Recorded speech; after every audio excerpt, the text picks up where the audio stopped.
Hi friends, இன்றைக்கி ரொம்ப ஈஸியாக அதுவும் டேஸ்டியான காரக்குழம்பு எங்கள் ஆச்சி அம்மாலாம் பண்ணுற மாதிரி குழம்ப கூட்டிட்டு அப்புறமா அடுப்பில் ஏற்றி செய்வாங்க. அப்படி தான் பார்க்க போகிறோம். அதுக்கு ஒரு சின்ன லெமன் சைஸ் புளியை நல்லா கரைச்சி குழம்பு பாத்திரத்தில் ஃபில்டர் பண்ணி சேர்த்துக்கோங்க.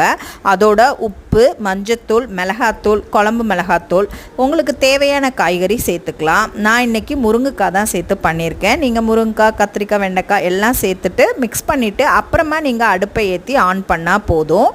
ஒரு தக்காளி சேர்க்க மறந்துட்டேன், அதையும் சேர்த்துக்கிறேன். புளித்தண்ணியில் காய்கறி வெந்தாதாங்க நல்லது, அதோட சத்துக்கள் அழியாது. இந்த காய் வேகிற நேரத்திலே நம்ம தேங்காய் அரைச்சிக்கலாம். தேங்காய், சின்ன வெங்காயம், ஜீரகம், கொஞ்சமாக தண்ணி சேர்த்து நல்லா பேஸ்ட்டாக அரைச்சிக்கோங்க. காய்கறி நல்லா வெந்த அப்புறம் இந்த பேஸ்ட்டை சேர்த்துக்கிறேன். முருங்கைக்காய் வெந்துடுச்சு. இந்த பேஸ்ட்டை சேர்த்து கொஞ்சமாக ஜார் அலசி தண்ணியும் ஊற்றிக்கிறேன். இந்த மாதிரி நுரக்கூட்டி நல்லா கொதிச்சு வரையில் கடுகு வெந்தயம் தாளிச்சிக்கோங்க. வெந்தயம் கருகாமல் பார்த்துக்கோங்க. இட்லி தோசைக்கும் இது நல்லாயிருக்கும். ட்ரை பண்ணி பாருங்கள். பாய்.